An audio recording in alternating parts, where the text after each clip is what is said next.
European countries and in Asia as well.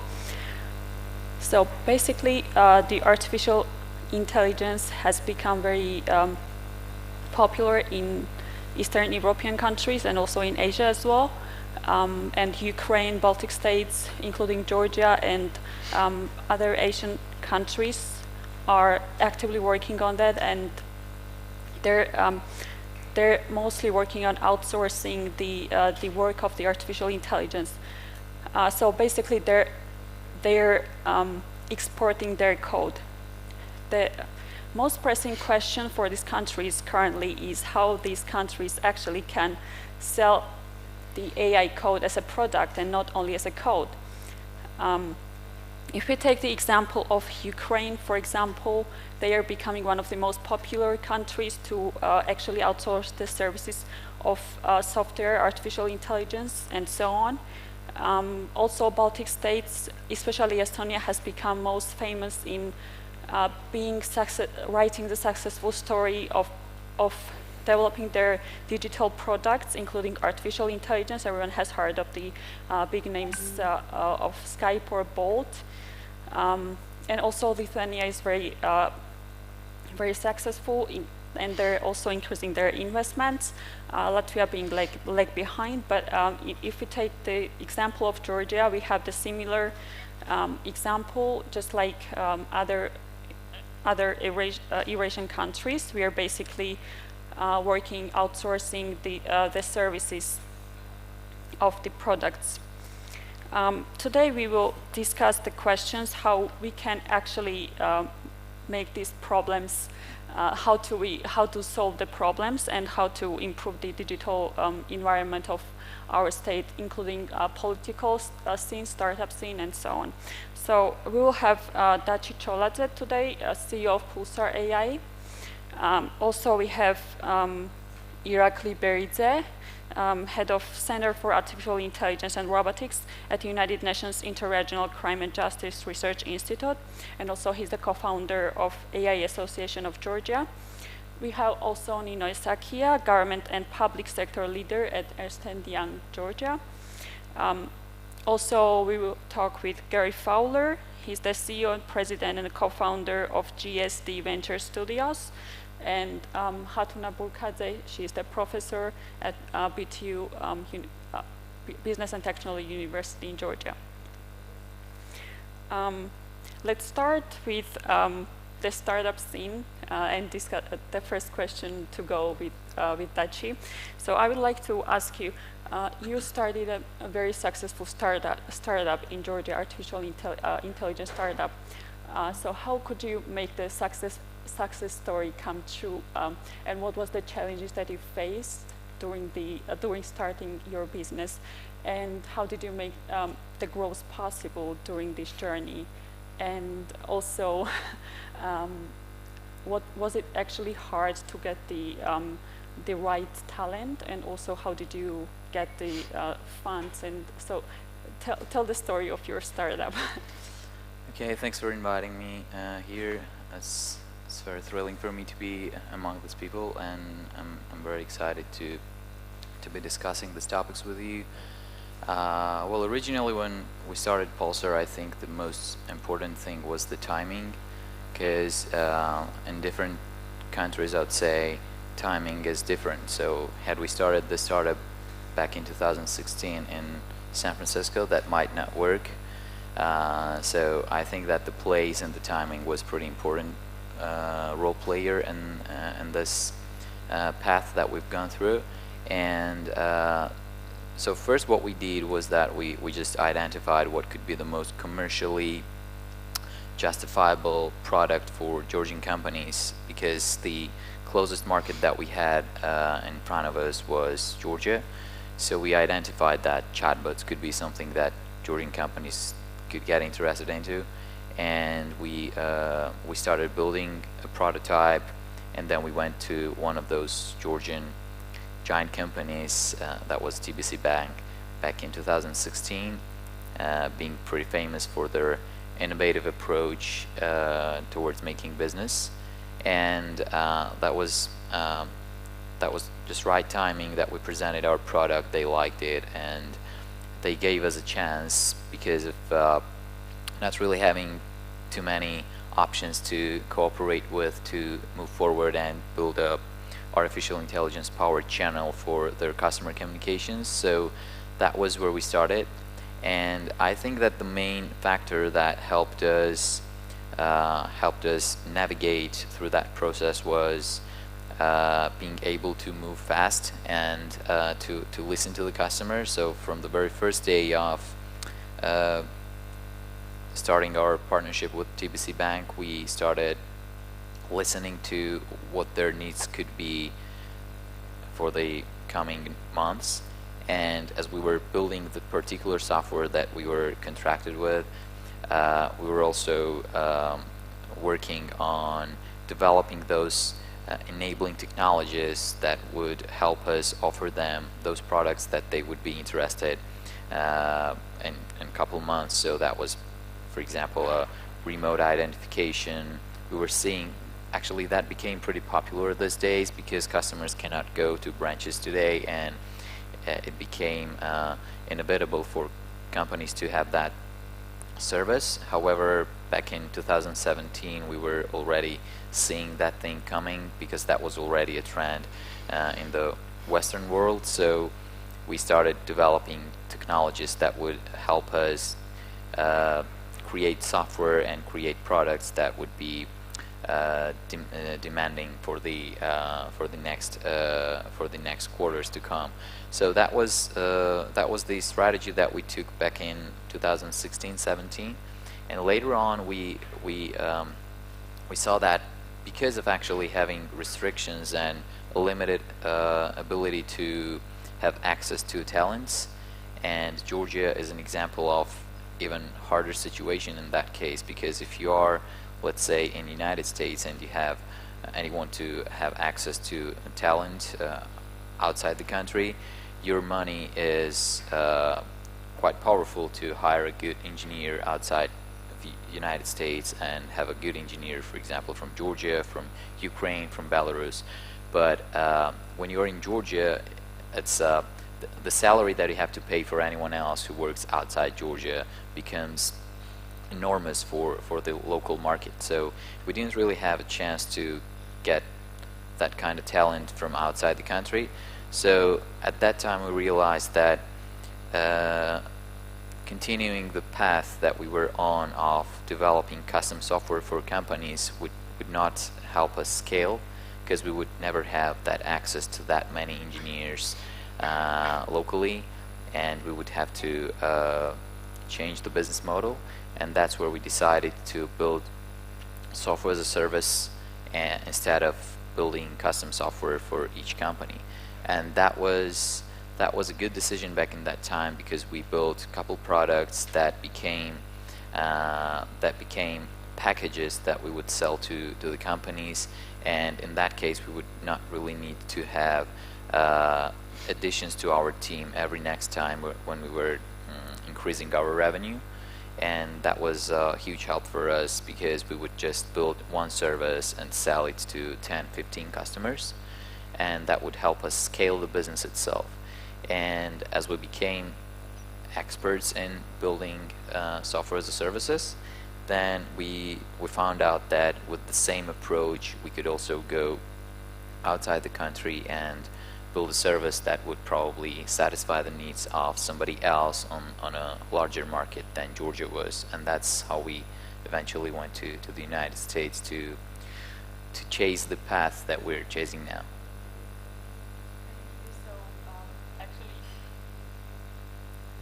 Actually you kind of modified your original plan to fit to the Georgian reality, right? I will get back to the question and to you. I will continue right now with Nino Esakia with a question. How would you actually assess the readiness of Georgian companies for the coming AI wave?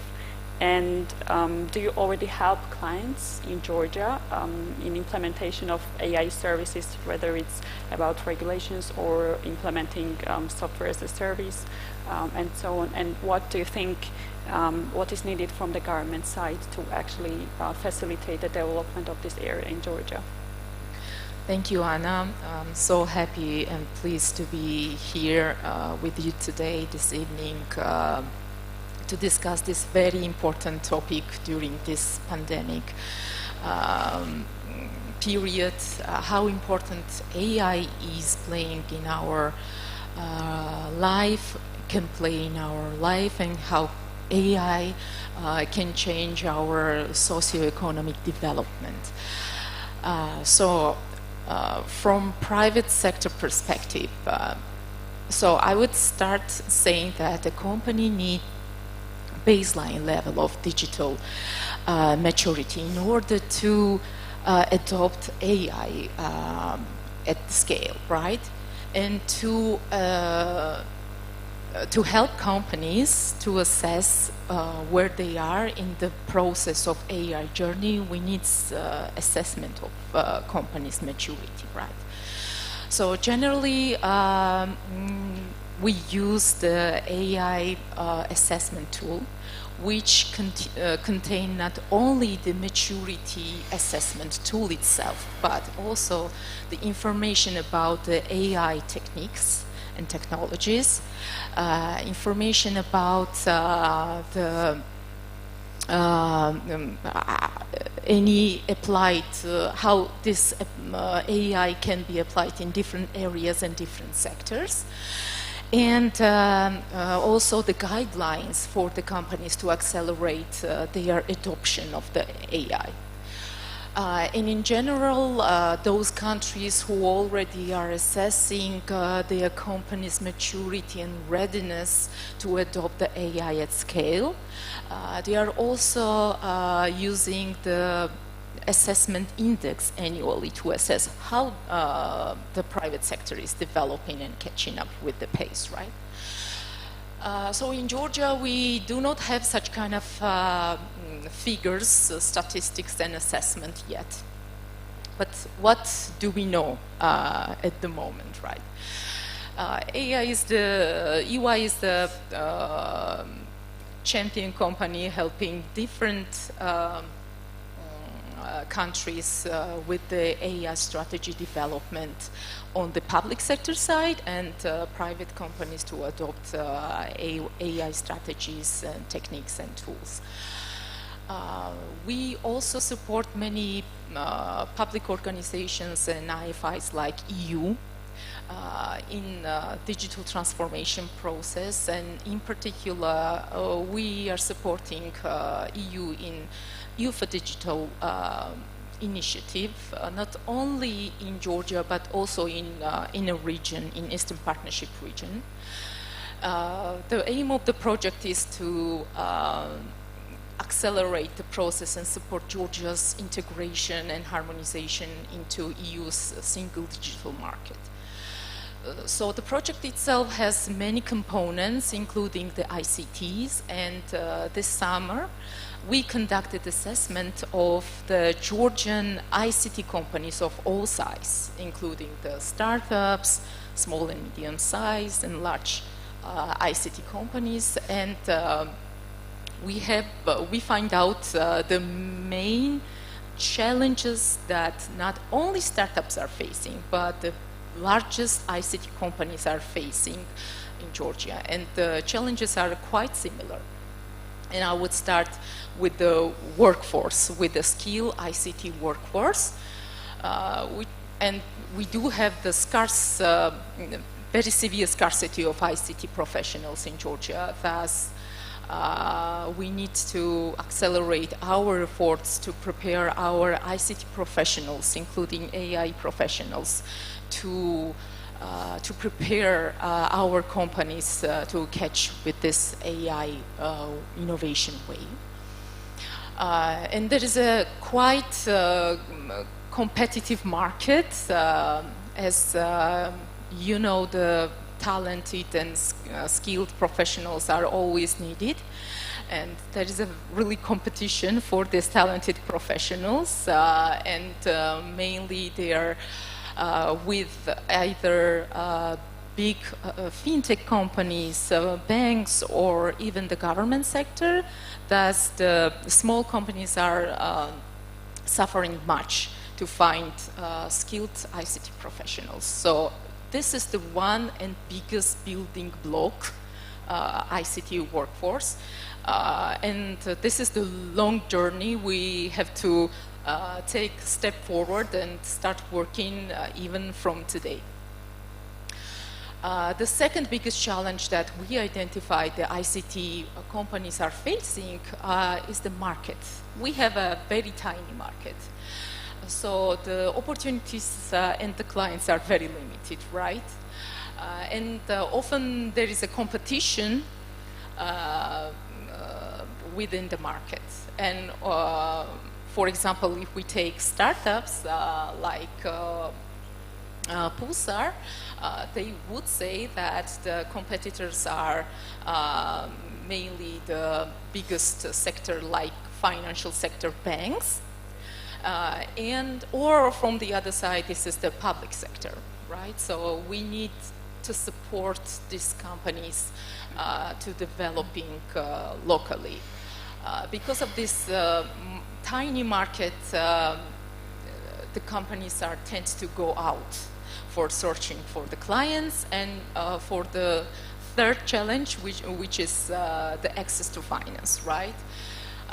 And the finances are really scarce, and access to cheap financial resources are really hard in Georgia. And if we will take the situation where the alternative source of finances are not developed, like venture or business investing, business angel investing, so these companies, large or small, they need some type of general support from the government and biggest sectors.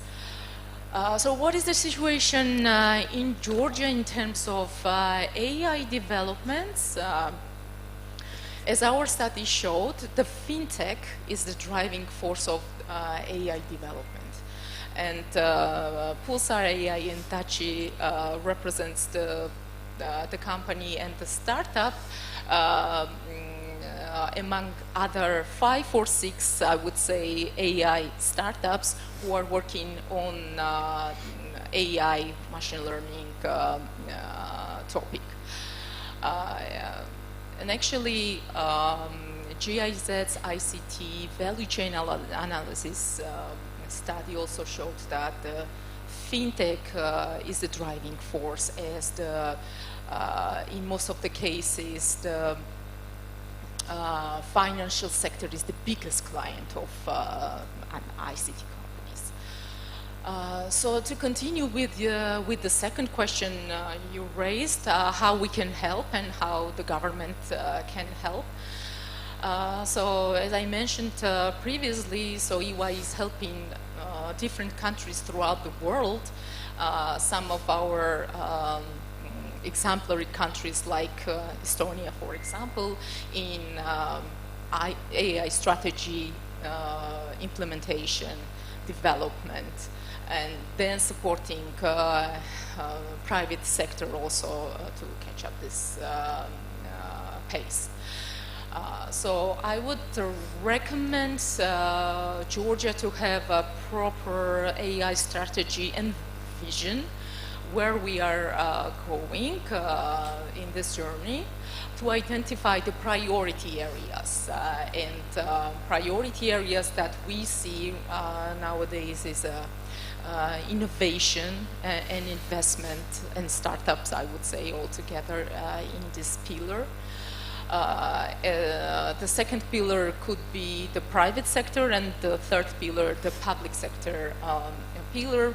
But when we say these pillars, we also have to take into account the enablers into each pillar, right? And those enablers we already mentioned could be the workforce, and we need.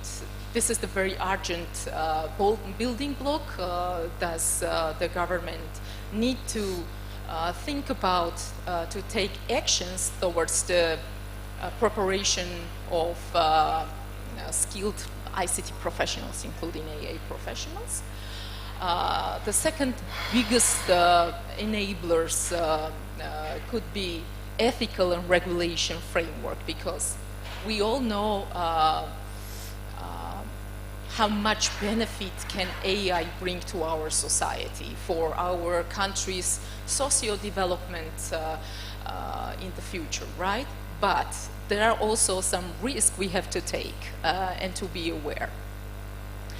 So the proper regulation framework and the ethical aspects are very crucial for the AI.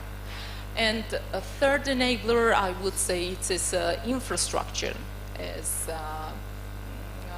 one of the enablers to develop AI.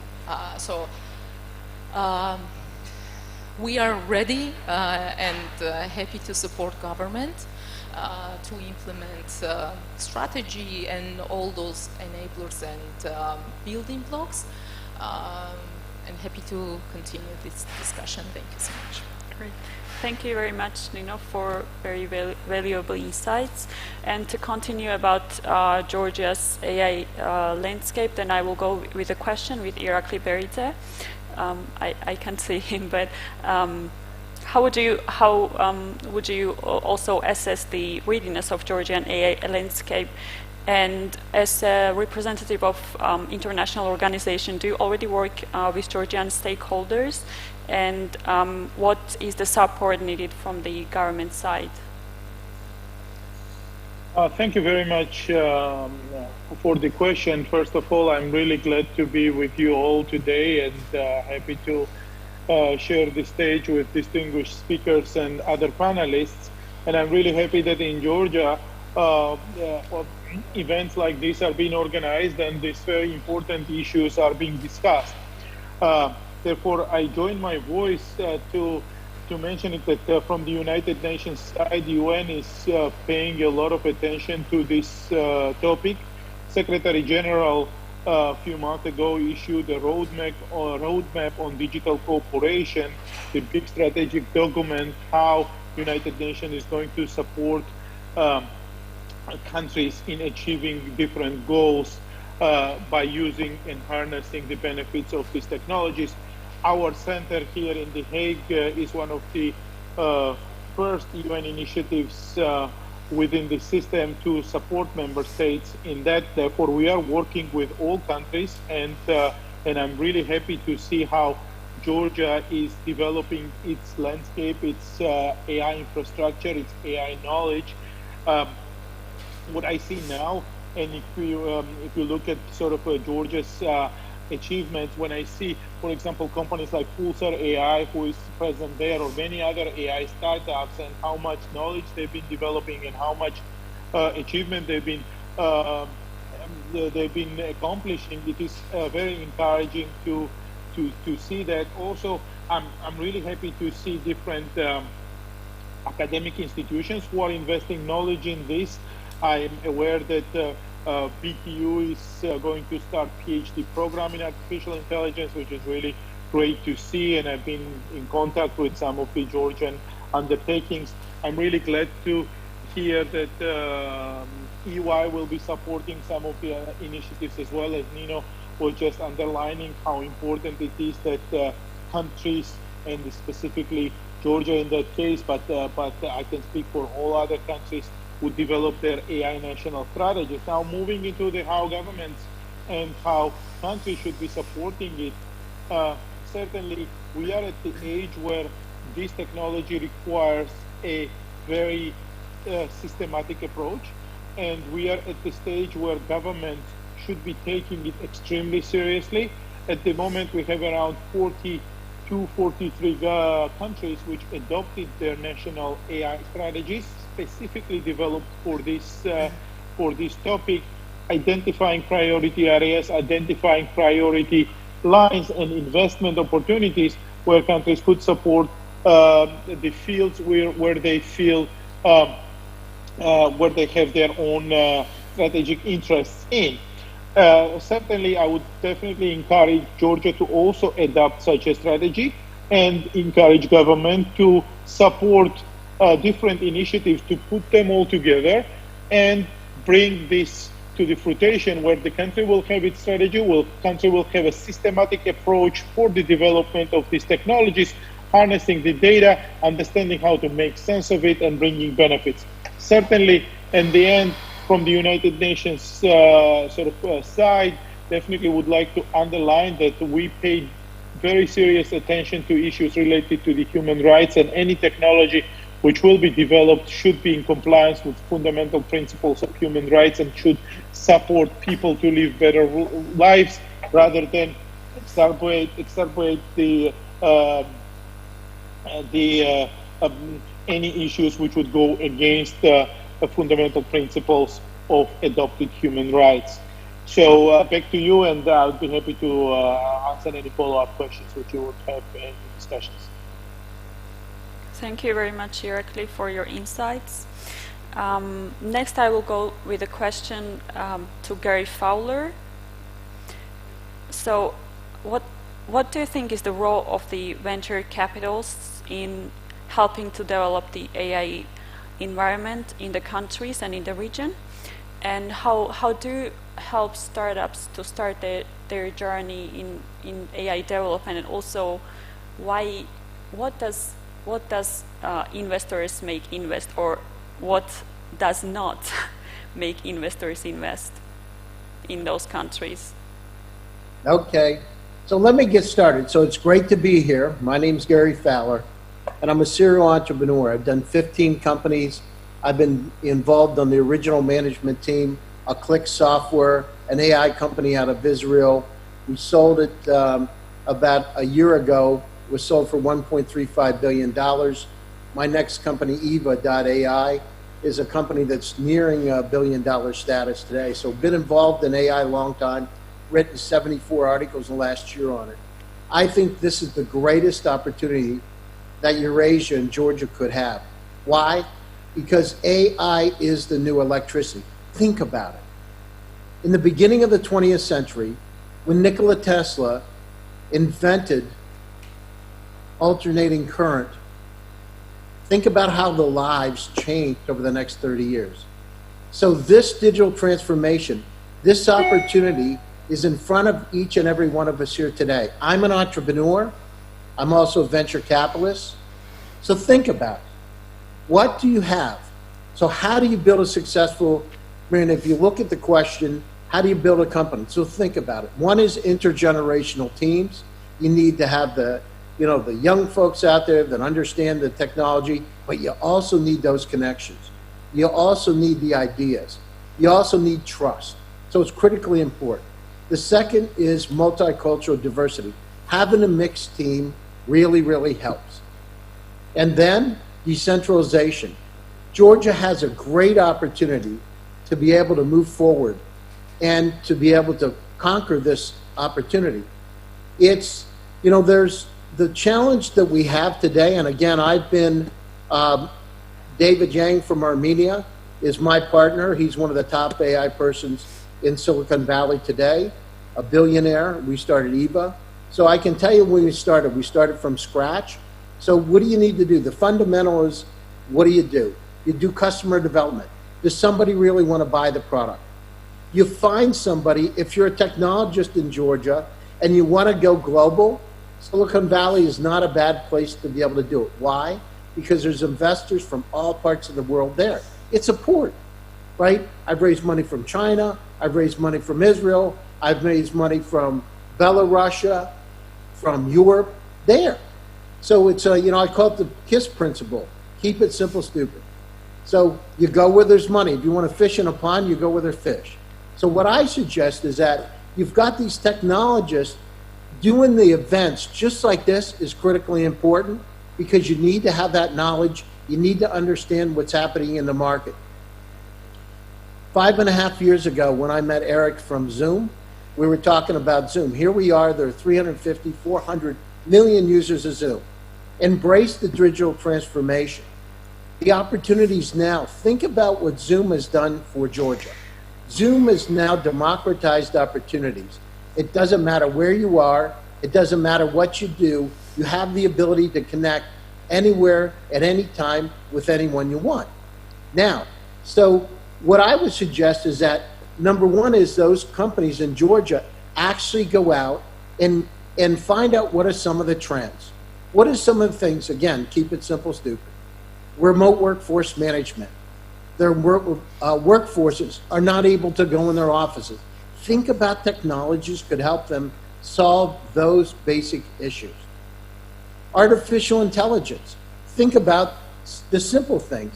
Each one of us on the panel today, from Irakli, Miriam, we each have over 300,000 items in our own personal clouds. We have how many email addresses? 4 to 8. We've got Slack. We've got Google Drive. We got Dropbox. We got Box. We've got all kinds of repositories. We're inundated with information.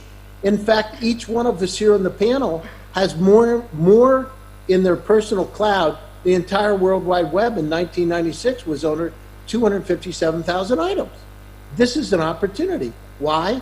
Because the amount of information each one of us has doubles every year. In 5 years, there'll be 10 million items. How in the world can people keep track? Think about it. So there's another opportunity. So artificial intelligence, I just wrote an article in Forbes magazine about transportable AI models. The models that we develop that can be used in manufacturing can be used in healthcare. So think about the transportability of the models. Not a lot of people talk about that. Focus on that. So I would suggest that, from my perspective as a venture capitalist, what do I look at? I look at resilient teams. First, I look at the team. Does the team have the right stuff? Secondly, does the technology interesting? And if it's not, we can tweak it a bit on the artificial. Do they need unsupervised AI? Does a machine learning need to be up to speed? Variational autoencoders, ladder networks, whatever. We can tweak that, but find a great team. And then look at the market. Look at where that market's going to go. Is it a market that's interesting? Is there a problem that needs to be solved? And more importantly, are customers willing to take money out of their pocket to do it? Can they generate any revenue? So one is, I say I wrote another article in Forbes magazine. Startup 1.0 is acceleration. Startup 2.0 is regional dominance. Startup 3.0 is going global. I think that this time right now, Georgia, think about the population of Georgia. What is it, about 10 million? We got 9 million in Israel. Look at what Israel did. I did a company in Israel, Click Software. I was on the original team in the late 90s. They said it couldn't be done. We did an IPO on NASDAQ. You have the same opportunity. So I'm very encouraged about the opportunity. But the one thing we got to do is sometimes people talk a lot. The thing is, I'm an entrepreneur, right? An investor. It's about the action. So take that opportunity today. Thank you very much for. I totally agree with you about the opportunities, and actually the opportunities Zoom is providing COVID made actually most vivid how virtual space the opportunities can create and how it can connect actually with anyone in the world and anywhere in the world. So we can really use the opportunities. I'm actually using it by myself right now. And thank you very much for encouraging and motivating people to do it. To continue with this question about opportunities, I will go with a question to Khatuna Burkadze. So if we start discussing about the opportunities and then before we go to the challenges, what do you think is the AI opportunities, not only in Georgia, but also in the region, and how AI can help us to develop our society and politics or economies? Thank you. Thank you for inviting me as a speaker. When we talk about artificial intelligence, of course, AI is developing fast. And this means that AI will change our lives by improving healthcare system, for example, by increasing the efficiency of farming, by increasing the security, contributing to the climate change mitigation and adaptation, by increasing the efficiency of production systems, and in many other ways that we can begin to imagine. Therefore, artificial intelligence now has become an area of strategic importance and a key driver of economic development. We can say that artificial intelligence will bring solutions to many current challenges, from minimizing environmental impacts of farming to contributing to the security. However, economic, legal, and ethical impacts have to be carefully addressed. Thank you. And to continue further, you could also discuss probably what is the European approach to helping those countries develop their AI ecosystem. What is European Commission or European Union overall is doing for their neighbors? Thank you for this question. When we talk about the vision of the European Union, we can say that the European Union Commission put forward a European approach to artificial intelligence based on 3 pillars. First, being ahead of technological developments and encouraging uptake by public and private sectors. Second, prepare for changes. And third, ensure an appropriate legal and ethical framework.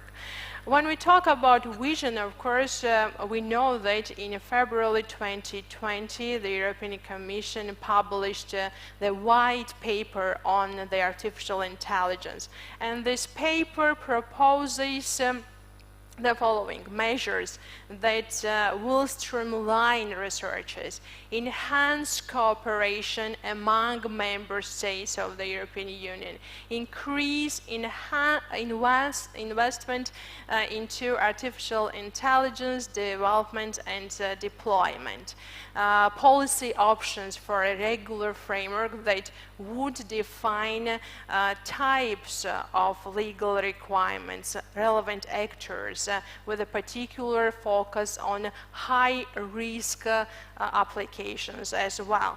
The white paper of the European Commission and the European data strategy are the important pillars for the new digital vision of the European Union. They are fully aligned with the need to defend and promote European values and rights. The European Commission can leverage regulatory power, stronger economic and technological capabilities, and financial instruments in order to advance the European approach and shape a new framework as well.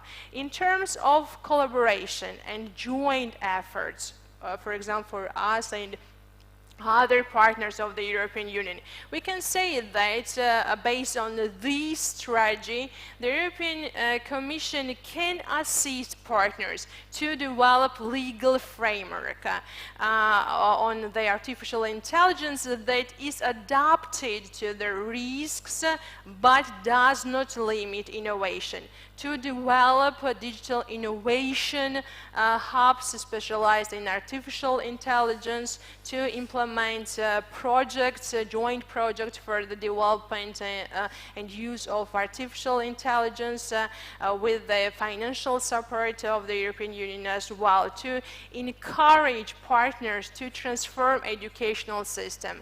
Because when we talk about new digital economic system, of course, for achieving achieving this goal, we need new approaches in educational system.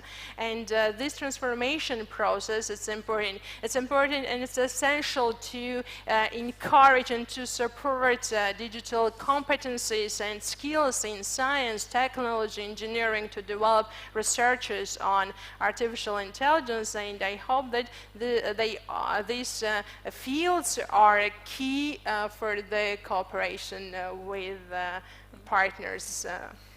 Thank you very much. I will just remind you that we have 10 minutes left until the end of the panel. So the next questions that I will ask, please just keep a little bit shorter.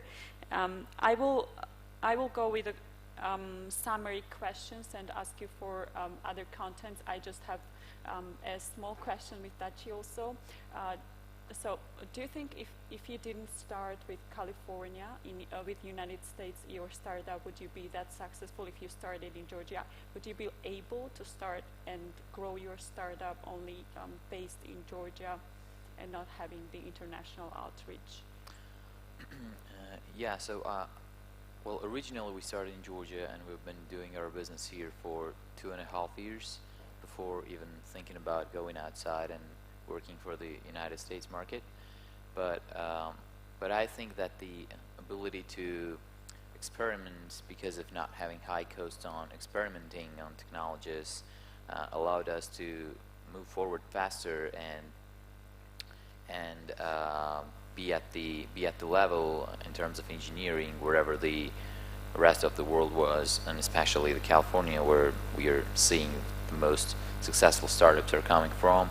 But to have access to that part of the world and to have access to the capital that we raised, 1.2 million back in 2019, that helped us fund about almost 2 years of our company's operational costs to develop the product tailored for the US market. I don't think that we would have that opportunity to work directly from Georgia for the United States market, because of at least not having knowledge, not having experience of how to make business there. But today, Pulsar remains, it's a United States-based company. We're based in San Francisco, but our office with people of about almost 30 people remains in Georgia, and we're kind of proud of it that we're building the product that serves one of the largest sectors of the United States, the car market. And the car sales are supported today by the technology that Pulsar builds. We're pretty proud that we are able to keep the business team in the United States, but have the operations and technology team back in Georgia, and serve one of the largest markets on earth directly from our office from Tbilisi. So that's a crucial part of our business as well, because our monthly burn is pretty low by keeping our team in Georgia, and I think it's a pretty good model to have that size of team in Georgia backing up the technology part and operations, and having the business team in the United States who helps you grow the business. But actually, it doesn't really matter where you're building the technology if you're building it the right way. So that's what we keep here. The team of operations and technology stays here, and the business team is trying to grow the business in the United States. So I think that this combination is helping us grow that fast, helping us have burn low, and helping us have direct access to the US market. Okay, thank you very much. I will now ask kind of a summary question and ask short answers from probably each participant of the panel if you want to answer. Partially it was discussed already by Nino, Esakia. So how do you think, where should Georgia, and not only Georgia, the countries which actually have less political power, political will from the government side, I mean, or public sector side, where should they start developing their digital sector? And where should the chain go, like from which stakeholders, which institutions should help? Is it also international organizations that could help? Is it United Nations? Is it European Union? Is it local startups that that should be more active and more innovative, or how the change should go on the circle. And also, like as a last question with Khatuna Burkadze, I also wanted to ask, she has very extensive experience with the cybersecurity as well, and also is Georgia's role in cybersecurity and in developing digital data centers around this region will be very important. So if you could also comment on the cybersecurity issues, why is it important in terms of AI development? Let's start from very shortly, each participant. Let's go on the circle. Thank you, Anna, for this very interesting question.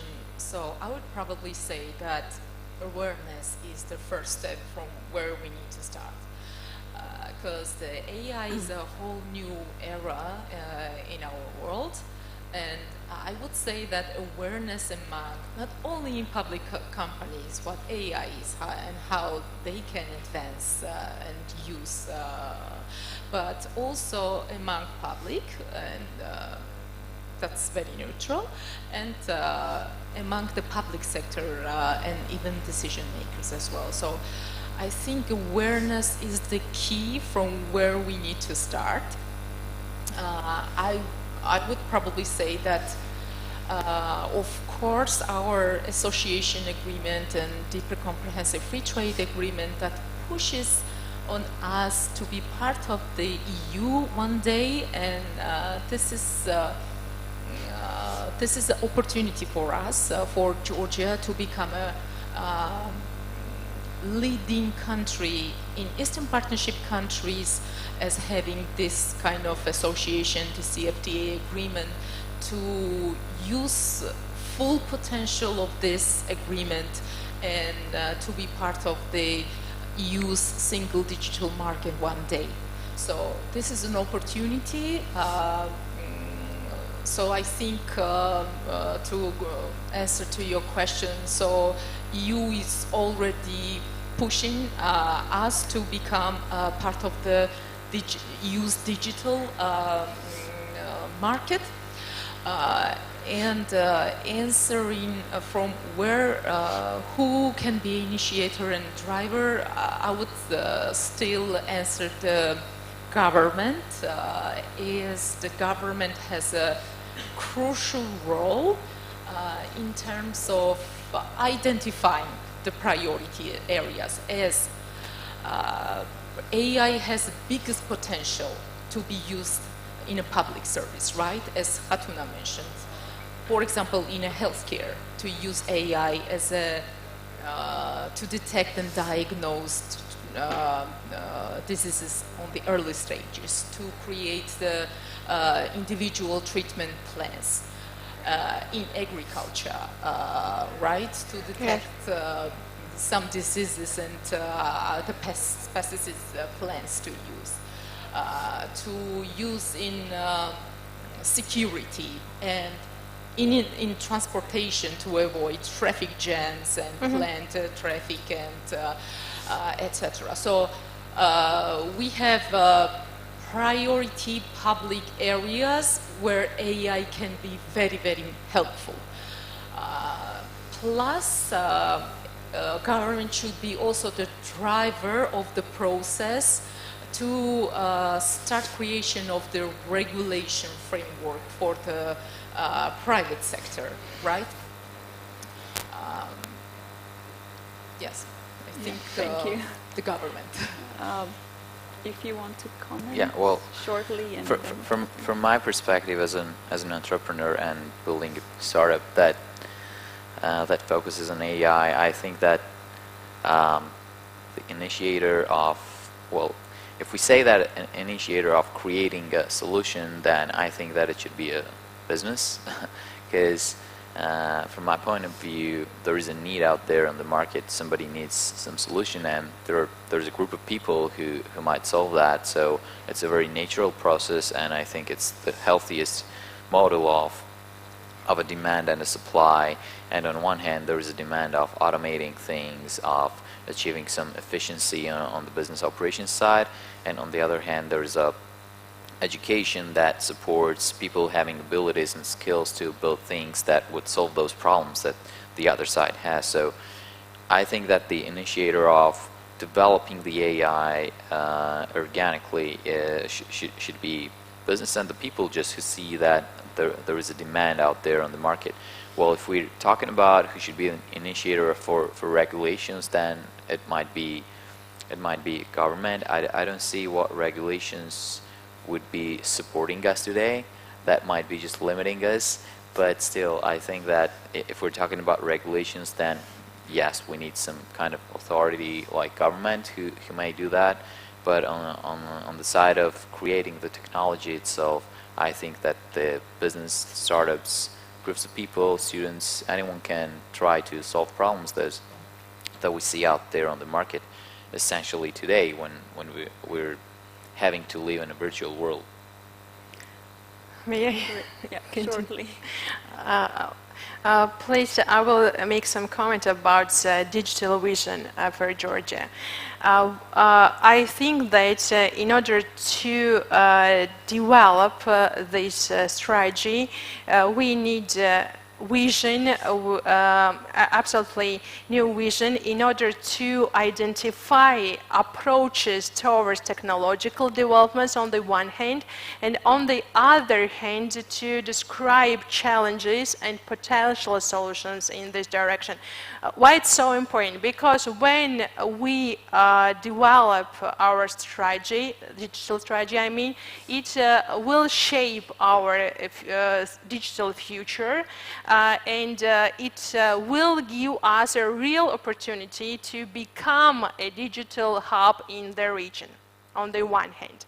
On the other hand, when we talk about cyber security capabilities, of course, for these we need to, elaborate some program for this. First, we need to develop a framework for protection our critical infrastructure. Second, to enhance cooperation with our partners in order to conduct more intensively cyber trainings and cyber exercises.